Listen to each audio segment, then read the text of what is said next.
Hi friends, हमारे channel में आपका फिर से स्वागत है। आज हम जानेंगे जॉर्डन पीटरसन द्वारा लिखी गई बुक 12 रूल्स ऑफ लाइफ के बारे में। Stand up straight with your shoulders back. लेखक कहता है कि हमेशा कॉन्फिडेंस और विश्वास से भरे हुए नजर आए, कभी भी निराश ना दिखें।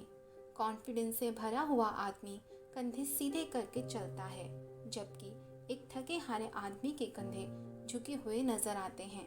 दुनिया ऐसे आदमी को कमज़ोर समझती है और सब उसे और दबाते रहते हैं। इसलिए कितनी भी प्रॉब्लम्स में क्यों ना हो, हमेशा हंसते मुस्कुराते रहें और कभी भी खुद को बेचारा महसूस ना करें। इसे और अच्छे से समझाने के लिए लेखक ने लॉबस्टर्स का एग्जाम्पल दिया है। प्रकृति में दो तरह के लॉबस्टर्स पाए जाते हैं, एक जो बहुत ज़्यादा सेरोटोनिन छोड़ते हैं और दूसरे जो इस हार्मोन को बहुत कम बना पाते हैं। सेरोटोनिन ही कॉन्फिडेंस का हार्मोन है। ज़्यादा सेरोटोनिन बनाने वाले लॉबस्टर्स ज़्यादा अग्रेशन और एनर्जी से भरे होते हैं। वे दूसरे लॉबस्टर्स को हमेशा लड़ाई में हरा देते हैं। आदमी जब खुश होता है तो उसमें सेरोटोनिन बनता है, जिससे उसमें एनर्जी और कॉन्फिडेंस भी बढ़ जाते हैं। इसलिए लेखक ने हमेशा खुश और कॉन्फिडेंट रहने के लिए कहा है, तभी आप में भी ज़्यादा सेरोटोनिन बनेगा। लेकिन दुखी और निराश रहने से आप सेरोटोनिन कम करने लगेंगे और आप और ज़्यादा डिप्रेशन से घिरने लगोगे। इससे आप लाइफ की परिस्थितियों से हारने लगोगे। इसलिए दोस्तों, मुश्किल वक्त में भी खुश रहें। Treat yourself like you are someone you are responsible for helping. दोस्तों, आए दिन हम दूसरों की हेल्प करने की सोचते रहते हैं। इसके चक्कर में हम अपनी हेल्प करना भूल जाते हैं।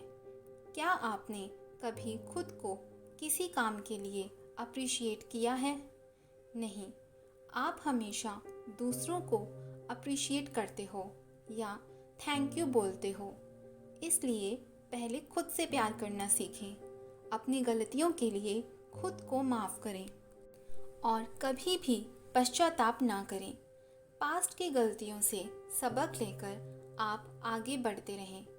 आप हमेशा अपनी केयर करें, अच्छा खाए पिए, घूमे फिरें, इंजॉय करें, कभी भी टेंशन और डिप्रेशन ना पालें। Make friends with people who want the best for you. बहुत बार हम ऐसे लोगों के बीच फंसे रहते हैं जो हमेशा हमारे लिए नेगेटिव बोलते हैं। लेखक कहता है कि आपको अपनी चॉइस का इस्तेमाल करना चाहिए और ऐसे लोगों से दूर हो जाना चाहिए। सबको अपने दोस्त खुद चुनने की चॉइस होती है। किसी ने खुद को आपके ऊपर थोप दिया है तो आप उस बर्डन को उतार दें। ज़बरदस्ती किसी के दोस्त ना बने रहें। ऐसे दोस्त चुनें जो आपको लाइफ में प्रोग्रेस की तरफ ले जाएं। और ये आपके हाथ में है कि कैसे लोगों की कंपनी में रहना है। एक कहावत भी है, बुरी संगत से अकेला भला। Compare yourself with who you were yesterday, not with who someone else is today. कभी भी पास्ट में ना जिए। हो सकता है आपके पास्ट में बहुत सी गलतियां की हों और सब ने आपको क्रिटिसाइज़ किया हो, तो उन सब को भूल जाइए, क्योंकि आपका फ्यूचर हमेशा आपके हाथ में होता है। आप अपने फ्यूचर को बेहतर बनाएं। मान लेते हैं स्कूल में आप पढ़ाई में अच्छे ना रहे हों, लेकिन इसका ये मतलब नहीं है कि आप सारी ज़िंदगी यही सोचते रहो कि आप तो पढ़ाई में अच्छे नहीं थे, इसलिए लाइफ में कुछ नहीं कर सकते। वैसे भी बहुत से लोग बिना स्कूल कॉलेज गए भी बहुत सक्सेसफुल बने हैं। सबसे पहले देखें कि आपके अंदर क्या टैलेंट है और फिर उसी पर बेस्ड कोई करियर बना लें। जैसे आपने देखा होगा कितने सारे लोग यूट्यूबर बन चुके हैं। बहुतों को तो ठीक से बोलना भी नहीं आता। कितने लोग सिर्फ खाना बनाने के वीडियोस डालकर ही लाखों कमा रहे हैं। कितने लोग सिर्फ ट्रैवल ब्लॉग शुरू कर देते हैं और उससे कमा लेते हैं। तो दोस्तों, ये एग्जाम्पल बताता है कि आपके साथ पास्ट में जो हुआ है वो ज़्यादा मायने नहीं रखता। आप नेगेटिव चीज़ों को भूल जाएं, सिर्फ अपने फ्यूचर को सुधारने की दिशा में कदम उठाएं। Do not let your children do anything that makes you dislike them. दोस्तों, कभी न कभी सबके बच्चे होते हैं, लेकिन कहता है कि हमें अपने बच्चों को अच्छे नागरिक बनाना चाहिए ताकि सारी सोसाइटी उन्हें पसंद करे। इससे वे बहुत सफलता प्राप्त कर लेंगे। इसलिए बचपन से ही अपने बच्चे के बिहेवियर पर नज़र रखें, लेकिन इसका मतलब ये नहीं है कि आप बच्चों को हर बात पर डांटने लगें, बल्कि लेखक कहता है कि हमेशा रूल बनाएं। जैसे बच्चा घर लेट आ रहा हो तो उससे कहें कि हमारे घर का ये रूल है कि 7 बजे तक सबको घर आ जाना है। कभी भी बच्चों पर चिल्लाएं नहीं, बल्कि लॉजिकल बात करें। उससे पूछें कि घर लेट आने के क्या नुकसान हो सकते हैं। जब आप इस तरह लॉजिकल बात करेंगे तो वो अपने आप ही समझ जाएगा और अपने बिहेवियर को सुधार लेगा।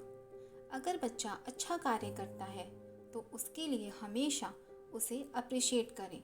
इससे उसकी सेल्फ एस्टीम काफ़ी बढ़ जाएगी। Set your house in perfect order before you criticise the world. बहुत से लोगों की आदत होती है कि वे हमेशा दूसरों को क्रिटिसाइज करते रहते हैं, लेकिन वे अपनी कमियों को कभी नहीं देखते। जैसे लोग कहते हैं कि सरकार इस पॉल्यूशन को क्यों नहीं हटाती, लेकिन वे खुद इधर उधर गंदगी फैलाते रहेंगे। कभी भी दूसरे आदमी पर उंगली उठाने से पहले आप ये देखें कि कहीं आप में भी वही बुरी चीज़ें तो मौजूद नहीं हैं। पहले खुद को ठीक करें, फिर दूसरों को मोटिवेट करें। Pursue what is meaningful. Life में वही चीज़ करें जिसका कोई मीनिंग हो। दूसरों की देखा देखी ना करते रहें। अगर आपके फ्रेंड ने गाड़ी ली है तो ज़रूरी नहीं है कि आप भी उसे देखकर गाड़ी ले लें। पहले ये देखें कि क्या आपको गाड़ी चलाना पसंद है भी, क्योंकि कुछ लोगों को गाड़ी चलाते हुए बहुत ही टेंशन हो सकती है। उन्हें यही लगता रहता है कि कहीं एक्सीडेंट ना हो जाए या गाड़ी पर खरोंच ना आ जाए। अगर आपको एंजाइटी होती है तो ज़रूरी नहीं है कि आप गाड़ी चलाएं। इससे आप खुश नहीं, दुखी रहेंगे। इसलिए खुद को दूसरों से कंपेयर ना करें। हो सकता है आपको नॉवेल्स पढ़ना बहुत अच्छा लगता हो, आपको उससे ज़्यादा आनंद मिलता है। ऐसे में आप अपने नॉवेल्स पढ़ने के शौक़ को पूरा करें।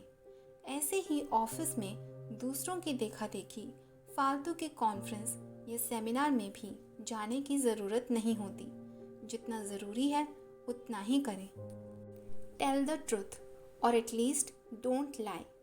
लाइफ में हमेशा सच बोलें, कभी भी झूठ ना बोलें, क्योंकि झूठ बोलने से आपकी गलत रेपुटेशन बन जाती है। लोग आप पर विश्वास नहीं करते, और जब लोग आप पर विश्वास नहीं करते तो आपको किसी बड़े काम की जिम्मेदारी भी नहीं दी जाती, और ऐसे में आप सक्सेस प्राप्त नहीं कर पाते। अगर आप किसी को कोई बात नहीं बताना चाहते तो उसे ना बताएं, लेकिन झूठ ना बोलें। आप सॉरी बोल सकते हैं और कह सकते हैं कि ये पर्सनल चीज़ है और आप इसे डिस्कस नहीं करना चाहेंगे। ये कहते ही सामने वाला आदमी अपने आप ही आपसे नहीं पूछेगा। लेकिन अगर आप झूठ बोलेंगे और बाद में उसे सच पता चलेगा तो वो दोबारा कभी आप पर विश्वास नहीं करेगा। इसलिए हमेशा सच ही बोलें। Assume that the person you are listening to might know something you don't.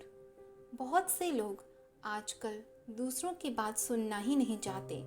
उन्हें लगता है कि दूसरे को कुछ नहीं आता और सिर्फ वे ही सब कुछ जानते हैं, लेकिन ऐसा नहीं होता है।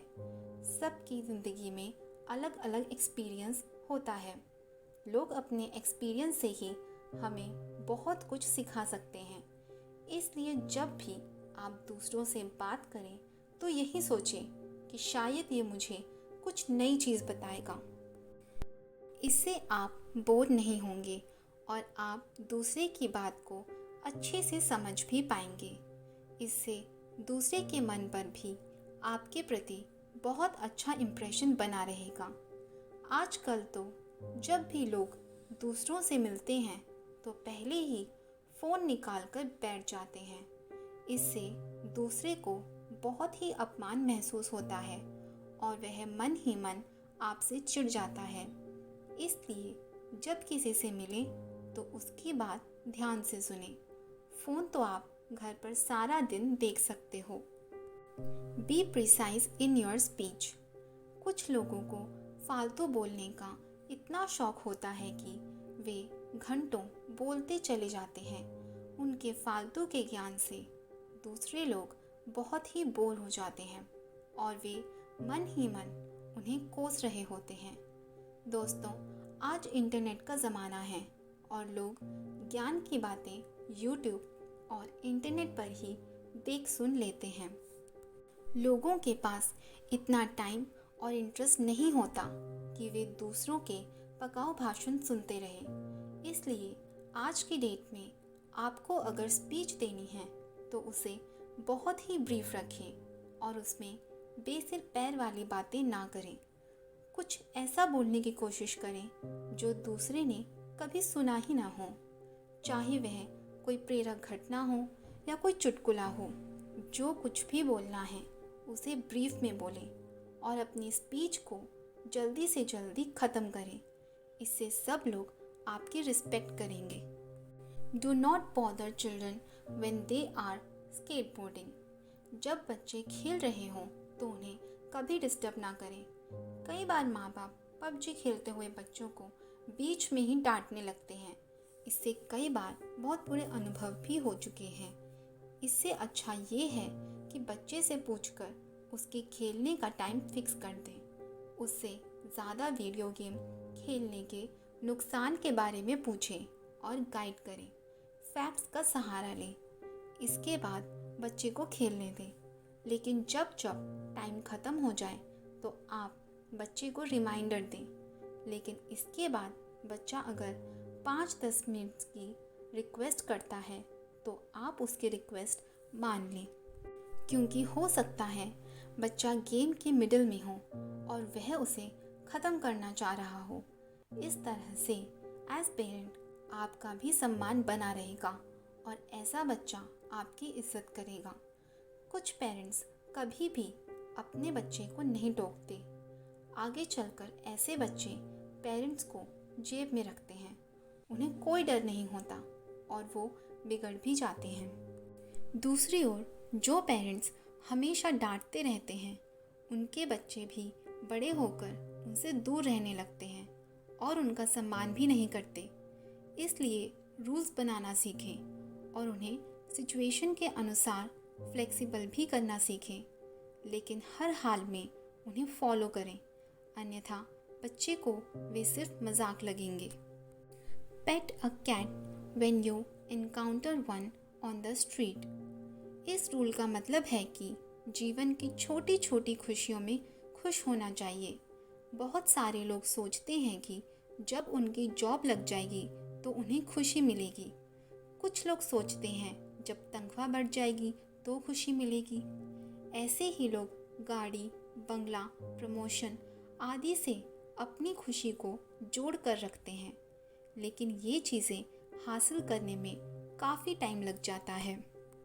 तो क्या आप खुशी के लिए तब तक इंतज़ार ही करते रहोगे? इससे अच्छा है कि आप हर पल में खुशी ढूंढ लें। खुशी के लिए किसी रीज़न की तलाश ना करें। अपने आसपास छोटी से छोटी चीज़ में ही खुशी ढूंढना सीखिए। अगर आपके सामने कोई बिल्ली आ जाए, उसे सहलाने लगे, आपको उसी समय खुशी मिलेगी। ऐसे ही बच्चों के साथ खेलें, दोस्त के साथ चाय पिए, गपशप करें, फूलों को पानी दें, पक्षियों को उड़ता हुआ देखें आदि। तो दोस्तों, इस तरह से 1 मिलियन तरीके हो सकते हैं जिनसे आप खुश हो सकते हैं और इस तरह से आपके शरीर में बहुत ज़्यादा सेरोटोनिन और डोपामिन का संचार होता रहेगा। जिससे आप हमेशा जिंदा दिल नज़र आएंगे। इससे दुनिया भी आपकी इज्जत और तारीफ करेगी, क्योंकि हंसने वाले के साथ सब हंसते हैं, रोने वाले के साथ कोई नहीं रोता।